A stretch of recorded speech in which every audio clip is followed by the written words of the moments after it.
Welcome to week 2 of the Water Polo Fit Delfina Mobility Program. Week 1 we looked at ankles, glutes and thoracic spine using the ball roller and some body weight exercises. I think this week we're in for much of the same. Maren, what's our plan? So we'll stick to the same strategy of just attacking the top 3, ankle, hip and thoracic spine as you mentioned. But we're just going to give our Water Polo Stoke Nation a few different moves. And we're going to attack it from slightly different angles. So on that, with a ankle, it'll be actually very similar to last week. The only kind of progression is going to be we're going to actually put the leg on top. So we're going to put a bit more pressure on a calf, and we're actually going to just roll the ankles around. So I was just going to do a few circles that way, and then go a few circles the other way. You can go backwards and forwards, and just whatever you need to do to loosen it up.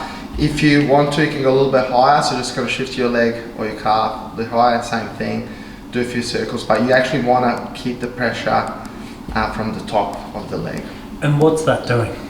So we're just trying to just loosen up to the ankles. So essentially just putting a bit more pressure on the calf, so a bit more pressure on there to release any tension you might have in the calf muscle, which will therefore loosen up through your ankle. And I think last week we spoke about, or in the past in the podcast we spoke about how much ankle does underwater for egg beater and for shooting, breaststroke or whatever. So it's just ankles, in my opinion, are very important. Ankle mobility is something that's definitely overlooked and underrated. So we'll just want to loosen up and get as much range of motion in the ankle as possible. So looking at maybe 5 or 6 circles each direction in both the lower and the upper, then both sides? Yeah, definitely. I mean, we'll stick with that as a program. However, I will probably just go on the feel. I think last week we also mentioned you don't want to do it too much so you bruise your muscle. However, this one here is not as intense, so you just want to do it on the feel to kind of feel like you've done enough. And obviously you do both legs. So that's your easy calf or calf to open up the ankle. The next one for a hip, we're actually going to go slightly different. We're actually going to attack the quads. So the quads, as water polo players, they don't get super tight from water as much. However, from a lifestyle, sitting down. Yeah, I've been sitting and I've been running a little bit because we haven't had any pools. I've been running a bit, and that's where I get really tight in the thighs. Yeah, so we're going to work through here. Now, there is a bit of technique with a quad, and it's kind of a bit of a nasty one as well if you haven't done it. So you want to start with, so it's kind of 3 parts to this one. You want to start with a roller just above your knee. So the first sort of stage, and hopefully you can see in the camera, but you're going to go I guess 3 inches up, 1 inch down, 3 inches up, 1 inch down, 3 inches up, 1 inch down. Now after you do 3 sets of those, we're going to do what we call meshes. So you're going to mash the muscles. So I will do 10 meshes. So what's a mash? Is that literally just going side by side? Yeah, you're just trying to kind of create friction, the muscles going side by side. Yeah. And the last one is knee bends, and this is a kind of nasty one, so I will suggest you breathe. So big breath in, as you breathe out, just bring the heel towards your butt, and I'll just do 3 of those.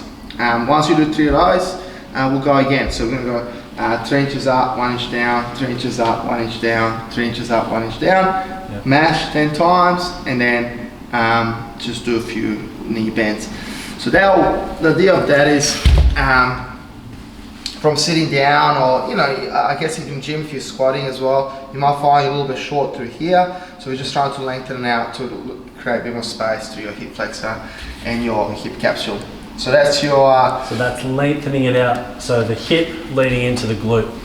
For thoracic spine, again, we're gonna not attack it directly, we're gonna go side. So we're gonna just get in the lats. So from here, very similar to what we did on the quad. You're gonna go 3 inches up, 1 inch down, 3 inches up, 1 inch down, 3 inches up, 1 inch down. Then you get here, you wanna mash. So you wanna mash. And again, for some people, you might find this quite uncomfortable, so breathe and just go as far as you can. For some as well, if it's super painful, you just might want to sit here. So you might just want to kind of wiggle through it and breathe and sit here.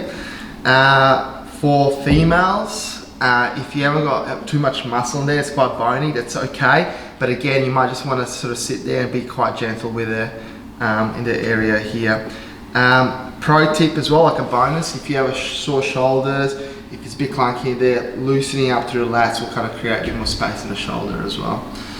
So that's our top 3 for foam roller. So session 1, week 2 is foam roller. So on the calf, you're doing rotating each way with the sort of ankle rolls or foot rolls. Then 3 up, 1 down, mash onto leg raises twice through. And then there's on the lats, 3 up, 1 down, and a little bit of mashing. So all about the mash. Mash it up, baby. Cool. Enjoy it.